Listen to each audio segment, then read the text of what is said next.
Donc, moi, je vais vous parler de co-construction de connaissances, en particulier les interactions au de la vacances. C'est un projet d'équipe qui a démarré il y a déjà assez longtemps, qui a donné son nom à l'équipe. Oui, ça veut dire Trace Web Éducation Adaptation Knowledge. Et le prédécesseur de l'équipe s'appelait Silex, qui s'est finalement scindé en deux équipes. Et Silex, ça voulait dire Supporting Interaction and Learning by Experience. Donc, voilà, les interactions ont toujours été présentes et ont guidé vraiment tous les travaux que nous avons menés depuis pas mal d'années. Donc, pour avancer, voilà. Dans l'équipe, nous nous intéressons à des dispositifs techniques numériques qui permettent d'interagir en intelligence avec les utilisateurs. C'est des interactions qui sont à double sens en particulier, c'est incontournable lorsqu'on s'intéresse à l'acquisition de connaissances. Donc, principalement, les travaux qui sont menés dans l'équipe relèvent de l'ingénierie des connaissances. Et ce que je vais vous présenter aujourd'hui, c'est particulièrement pour l'acquisition de connaissances. Mais je vais faire des petits retours arrière. Donc ces systèmes supposent une appropriation par l'utilisateur. Ça, c'est vraiment le truc le plus important, c'est que notre objectif, c'est que l'utilisateur s'approprie les dispositifs numériques pour leur propre usage, en fonction de leurs contraintes, de leur contexte, en fonction de leurs objectifs. Donc, ça nécessite une adaptation du dispositif à leurs besoins. Des objectifs d'efficacité dans les usages pour que les utilisateurs puissent être plus efficaces dans leur travail, dans ce qu'ils veulent faire, mais aussi un souci éthique. On n'a pas le droit de faire n'importe quoi, notamment préparer des traces donc avec et surtout, les régulations du dispositif doivent être explicables, c'est-à-dire doivent être possibles pour l'utilisateur de comprendre, de prendre en main et de comprendre facilement le fonctionnement du dispositif. Voilà. Donc, c'est un projet d'équipe qui a démarré déjà il y a pas mal d'années, il y a une vingtaine d'années, on va dire. À peu près. Voilà. Donc, le fil conducteur, c'est aussi l'expérience, c'est-à-dire construire des systèmes à base de connaissances s'appuie sur l'expérience. Donc, l'expérience des utilisateurs, de l'être humain en général, est au centre de ces travaux. Donc, l'être humain a créé de l'expérience lors de la réalisation de ses activités. Et donc, et ces connaissances, évidemment, elles évoluent en permanence, elles évoluent au fur et à mesure qu'il acquiert de l'expérience. Et donc, lorsqu'on s'intéresse à des systèmes à base de connaissances qui s'appuient sur l'expérience, eh bien, ces systèmes doivent prendre en compte cette évolution. On a proposé d'ailleurs depuis quelques années un cours là-dessus qui s'appelle Dynamique des connaissances, qui exprime bien le fait que cette connaissance, elle évolue en permanence. Voilà. Donc, principalement, deux axes ont été explorés dont je parlerai aujourd'hui. D'une part, le raisonnement à partir de cas. Pour ceux qui ne connaissent pas, le raisonnement à partir de cas, c'est une méthode de raisonnement qui réutilise des épisodes de résolution de problèmes qu'on appelle des cas, qui sont stockés dans une base de cas, pour résoudre de nouveaux problèmes. Donc, c'est à la fois une méthode de raisonnement, mais c'est aussi une méthode d'apprentissage, puisqu'il s'agit de constituer une base de cas, de faire évoluer cette base de cas au fur et à mesure que de nouveaux cas sont... Voilà. Et puis, plus récemment, donc maintenant, depuis quand même déjà un certain nombre d'années, les traces numériques, c'est aussi, les traces numériques retracent l'expérience des utilisateurs dans leur environnement informatique. Et puis, leur étude est intéressante dans des domaines que l'on ne sait pas modéliser, dans des domaines qui sont difficiles à appréhender. Alors, on s'intéresse à des domaines d'application, mais par exemple l'apprentissage humain notamment, mais c'est aussi un objet de recherche dans l'équipe, c'est pas seulement un domaine d'application, où les traces jouent un rôle important parce qu'ils permettent de comprendre quel a été le parcours d'un apprenant dans son environnement d'apprentissage. C'est intéressant pour l'enseignant parce qu'en étudiant les phrases, il peut mieux comprendre quelles sont les difficultés rencontrées, quels sont les problèmes, voilà, comment personnaliser l'apprentissage, par exemple. Les jeux, qu'ils soient sérieux ou non, donc par exemple pour mettre en place des stratégies d'incitation, et puis d'autres données séquentielles, les propositions enfin,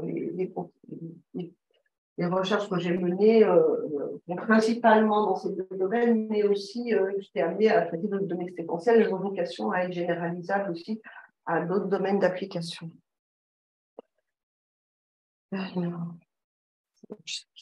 Alors, je vais dire quelques mots sur le raisonnement à partir de cas, parce que c'est un sujet, je pense, qui est toujours d'actualité d'ailleurs, même si j'ai un peu laissé de côté.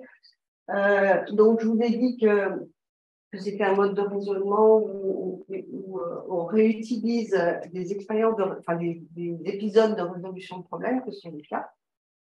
Il trouve ses origines dans les travaux de Roger Schank, qui a débuté dans le domaine en proposant un modèle de mémoire dynamique. C'est-à-dire un modèle de mémoire, c'était un des ancêtres, on va dire, en représentation des connaissances, un des premiers modèles pour la compréhension d'histoires du langage naturel. Donc, il décrivait des histoires avec des entités, il appelait ça des memory organization packets, et que cette mémoire, elle évolue dynamiquement tout le temps pour prendre en compte de nouvelles histoires, et puis que quand on a une nouvelle histoire, eh bien, on peut prédire l'évolution, des choses comme ça. Et son adage, c'était comprendre, c'est expliquer. Donc, ça dit bien l'importance ici de ce modèle de mémoire pour la compréhension, dans ce domaine. Et plus récemment, j'ai repris deux choses, mais il y a eu aussi beaucoup de choses pendant cette période. Hein. Plus récemment, David Lee, qui est un représentant bien connu de la communauté sur le raisonnement à partir de cas, il a fait une présentation, donc, making implicite, explicite, et donc il y a toujours des travaux. Enfin, tout ce qui est explication a toujours été prépondérant en raisonnement à partir de cas. Et dans la plupart des systèmes, la solution qu'on obtient à un problème est au moins aussi importante que le raisonnement qui a permis d'aboutir à ce résultat. C'est-à-dire l'explication, elle fait partie finalement de la solution à un problème. Voilà, donc, le principe, ça je l'ai déjà dit là-dessus, donc c'est résoudre de nouveaux problèmes en réutilisant une solution de problème antérieure résolue. Donc, supposer de disposer d'une base de cas, c'est le modèle finalement. Le modèle, c'est une base de cas qui contient un ensemble de problèmes résolus. Et quand on a un nouveau problème à résoudre, on va rechercher dans la base de cas un cas suffisamment proche du problème à résoudre pour réutiliser sa solution par un processus d'adaptation, tenir compte des différences entre problèmes, et puis mémoriser le cas résolu. Donc, on voit qu'on a une composante raisonnement qui est plutôt dans une étape d'apprentissage qui est plutôt dans la phase de mémorisation. Et puis, il y a aussi, étant donné qu'une base de cas, c'est les connaissances qu'on a à un instant T, ça évolue en permanence. Lorsqu'on va résoudre un problème, on va pouvoir trouver une solution qui conviendra plus ou ne conviendra pas. Et le système de raisonnement à partir de cas, comporte une étape de révision et d'apprentissage qui permet de remettre en cause, de réorganiser, de faire de l'acquisition de connaissances pour faire évoluer le système. D'une façon générale, le raisonnement à partir de cas a toujours bénéficié d'une bonne acceptabilité par les utilisateurs, parce que c'est un mode de raisonnement qui est quand même assez proche de celui des humains, d'une part. D'autre part, les humains ont souvent du mal à se remémorer. Et dans ce sens, le système de raisonnement à partir de cas apporte une assistance à la remémoration déjà. Et en plus, il retrace entièrement comment a été obtenu un résultat, ce qui permet à l'utilisateur de bien comprendre et voilà, d'avoir encore une meilleure acceptabilité des résultats qu'il obtient. Alors, je vais illustrer cette petite partie sur le raisonnement à partir de cas avec deux applications. La plus ancienne, Calvin, c'était ça veut dire post-d'aide à la décision immédiate. C'est une application de raisonnement à partir des cas pour l'adaptation de tableaux de bord en supervision industrielle. Donc, on a un opérateur qui est en train de surveiller que tout se passe bien dans une installation quelconque. Donc, ici, on avait, par exemple, eu le cas de la supervision de la distribution d'eau potable pour la ville de Paris. C'était notre domaine d'application. Donc, il y a des alertes qui arrivent, il y a des capteurs un peu partout, il y a un flot d'informations qui arrive vers l'opérateur. Et quand il y a un problème, en général, il y a une cascade d'alertes qui arrivent, l'opérateur ne sait plus quoi faire. Et donc, on a proposé un système de génération automatique de tableaux de bord pour, de façon contextuelle à la situation rencontrée. Donc, voilà. Donc, ça, c'était en interaction. Ça a commencé déjà en interaction avec l'utilisateur, c'est-à-dire qu'on propose quelque chose à l'opérateur, mais il peut le personnaliser, il a la possibilité de le personnaliser en fonction de ses besoins. S'il veut surveiller autre chose, il était déjà en train de surveiller, il peut rajouter ces éléments dans son tableau de bord. Voilà. Donc, c'est des tableaux de bord multimédia qui étaient éditables en ligne. Bon, les interactions restent cependant assez limitées, on ne lui apporte pas beaucoup d'aide au niveau de la personnalisation après qu'il veut faire du tableau de bord. Il y a un deuxième travail qui est un peu plus récent, aussi un peu ancien, c'est sur l'acquisition de connaissances en raisonnement à partir de cas,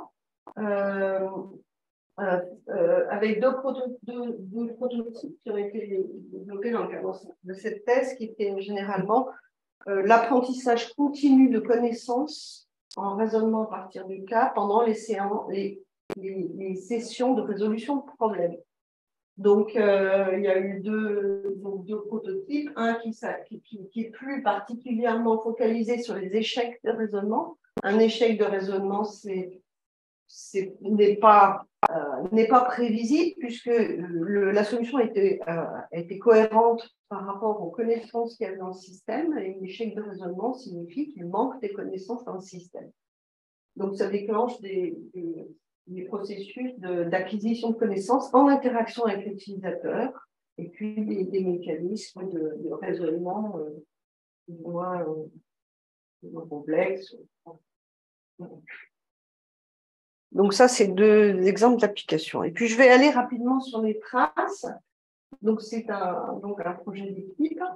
Donc, les traces, c'est ce qui reste de l'expérience utilisateur dans le dispositif numérique. Une trace d'interaction, ce sont à la fois les événements qui sont produits par le dispositif numérique, mais aussi les interactions de l'utilisateur. Et donc, on va utiliser les traces pour toute une variété d'applications, en particulier l'assistance. Hein, les travaux, là, je n'en parlerai pas trop de la partie assistance, mais assistance à partir des traces. Et puis, et surtout, la modélisation de phénomènes complexes en général, et en particulier dans le domaine de l'apprentissage humain. Et donc, la trace, c'est vraiment le matériau de départ. Et on a un projet d'équipe, on appelle sur un système à base de traces modélisées, a été monté pendant plusieurs années.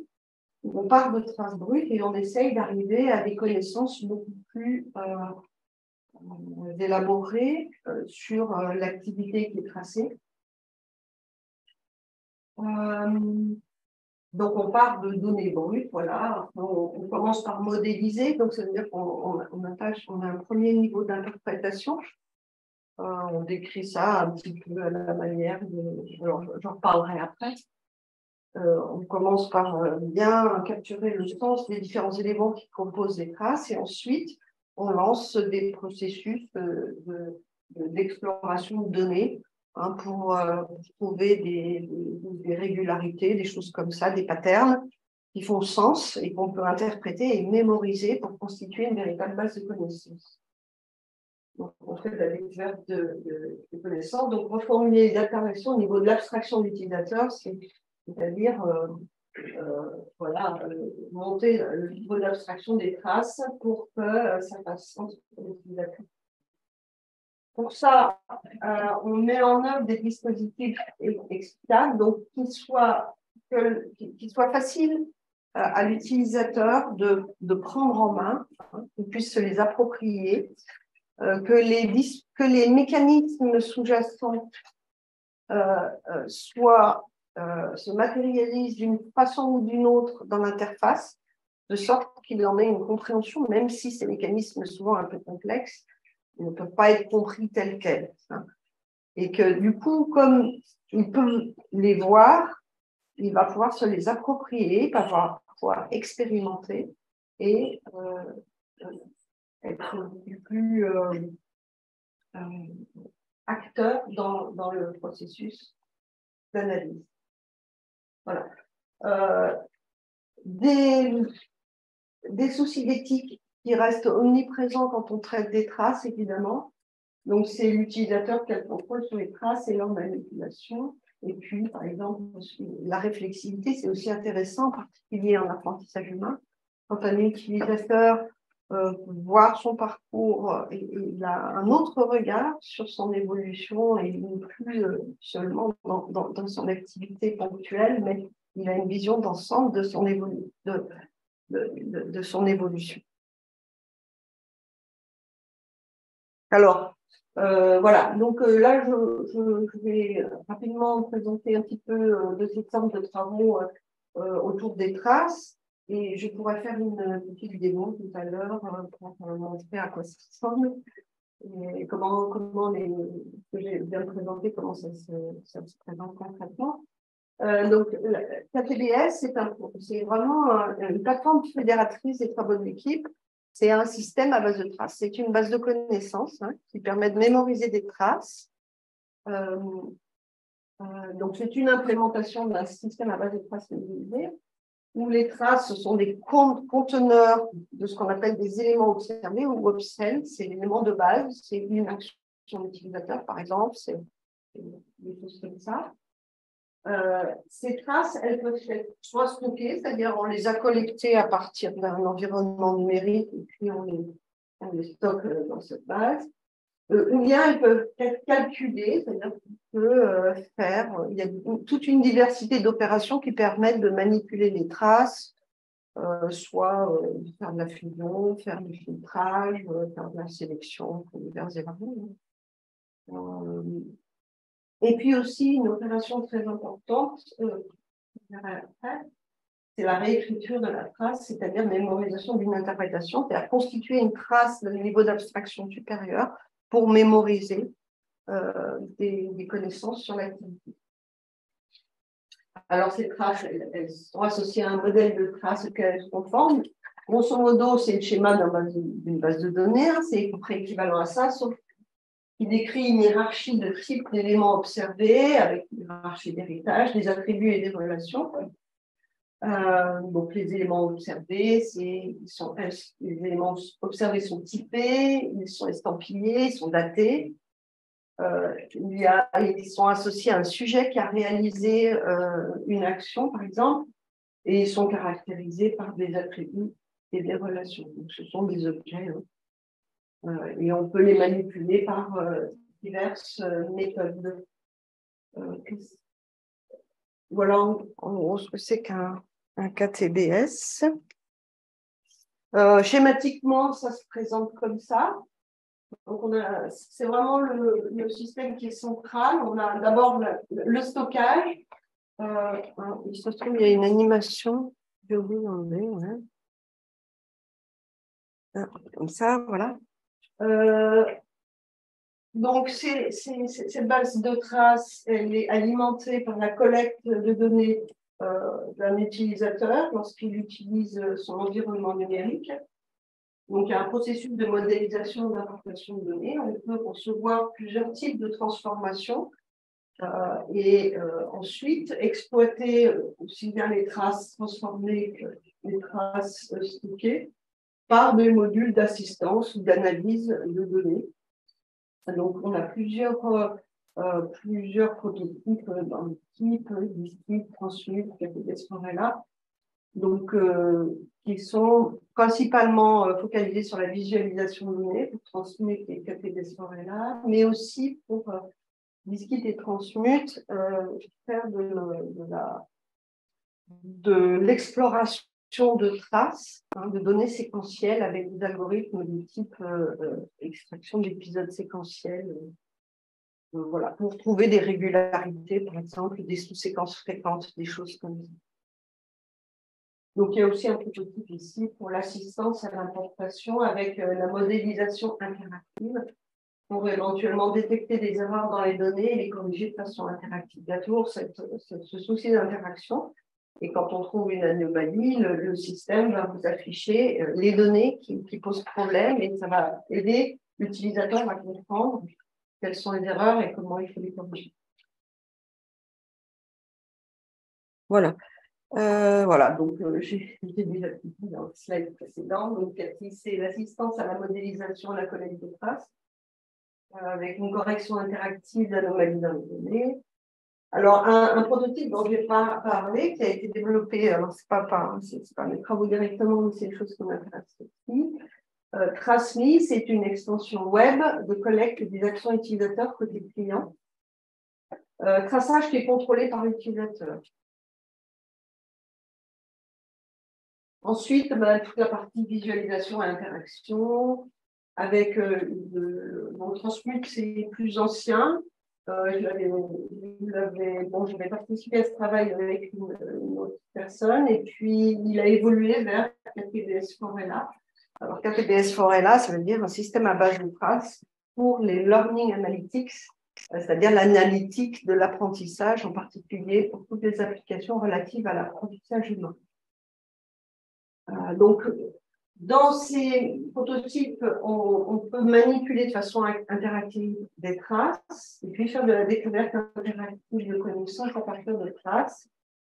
Voilà, extraire des épisodes séquentiels en particulier et puis construire et mémoriser un modèle à base de patterns sur l'activité qui a été tracée. Donc, voilà, illustration. Alors, ça, c'est l'exemple de KTBS Forella. Donc, c'est une interface web. Hein. C'est même, c'est même utilisable par le navigateur et on n'a même pas besoin de faire du développement pour l'utiliser. On peut l'utiliser à la base juste avec le framework qui est proposé. Donc, on a toujours une timeline, évidemment. Les traces sont toutes estampillées.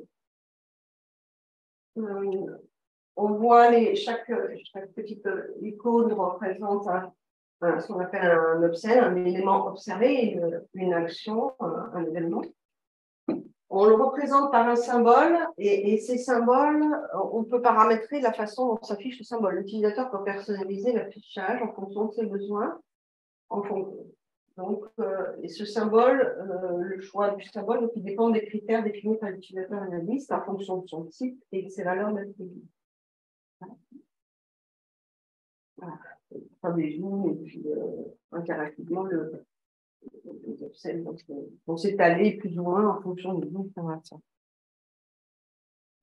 Et puis, transmute, donc c'est le deuxième, c'est la démo que vous avez dit tout à l'heure. Donc, c'est une interface web aussi pour interagir avec des traces. Alors, initialement, il y avait un objectif qui a évolué au cours du temps. Au départ, c'était uniquement pour manipuler des traces et les transformer. Et par les interactions d'utilisateurs, le système essaye d'inférer une requête à réaliser en fonction des interactions d'utilisateurs. On l'a enrichi avec une partie découverte d'épisodes séquentiels et où on peut, de façon interactive, sélectionner des épisodes et les visualiser dans la trace. Faire ce qu'on appelle du pattern proofing, c'est-à-dire on a toujours une problématique quand même qui est assez liée à la fouille de données, c'est-à-dire qu'on a un grand nombre de patterns Donc, on a plusieurs mesures d'intérêt qui permettent d'ordonner les résultats pour savoir lesquels sont les plus intéressants en fonction de cette mesure d'intérêt. Et puis, surtout faire du filtrage. Et ce processus se voit immédiatement. En particulier le filtrage, on peut voir quels sont les motifs qui ont été éliminés suite à la sélection d'un épisode particulier. Voilà. Et enfin, une fois que les patterns intéressants, enfin, au sens de l'expert qui va analyser la trace sont identifiés, on va créer une trace transformée. Donc, il va pouvoir attacher à chaque pattern qui aura été sélectionné, on va pouvoir lui attacher une étiquette qui est l'interprétation que l'expert va faire de cet épisode. Et créer une trace de plus haut niveau d'abstraction qui va mémoriser le lien entre ces nouveaux éléments qu'il a introduits dans le système et la trace initiale. Donc, on va créer une trace au niveau d'abstraction du système. Donc, voilà, j'ai à peu près fini. Je n'ai pas été trop long.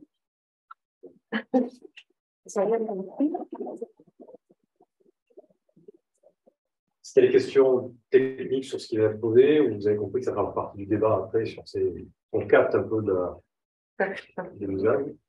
Donc, on voit qu'il y a l'ensemble de systèmes, on va intégrer tous ces systèmes-là. Alors, il y a peut-être juste une dimension, c'est quand tu dis que c'est des travaux qui sont faits en équipe, on voit qu'il y a des choses qui sont anciennes. Ça représente combien de chercheurs à peu près sur une dizaine sur 10 ans? Parce que les contours de l'équipe ont été très mouvants au cours du temps, donc c'est très difficile. L'équipe Silex, c'était une quinzaine de personnes. Maintenant, on a 2 équipes plus petites, donc il y a Twig et puis il y a aussi Sical. C'est l'équipe que j'ai entendu parler ce matin, et on faisait partie aussi. Oui, une quinzaine de personnes, et puis là, donc le système à base de traces, c'est ancien, donc c'est avant la session, donc on était. Presque 15 à 20 ans. Ouais, on n'était pas loin. Voilà. Mais tout le monde travaillait là-dessus, c'est pas pareil.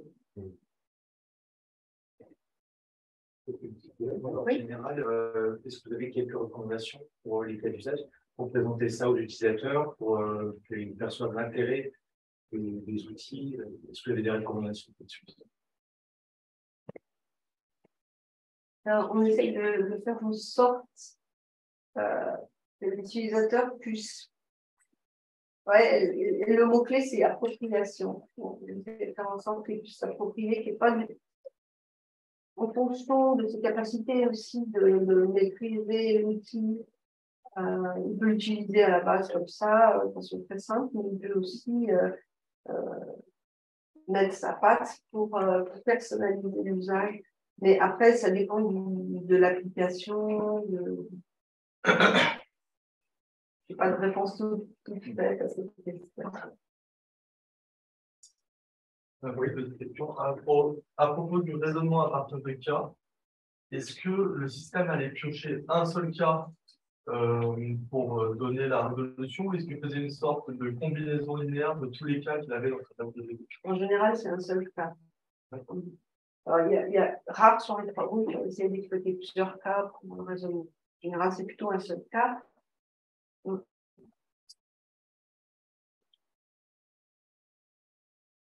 Ok. Et merci beaucoup encore. Et à tout à l'heure pour la suite.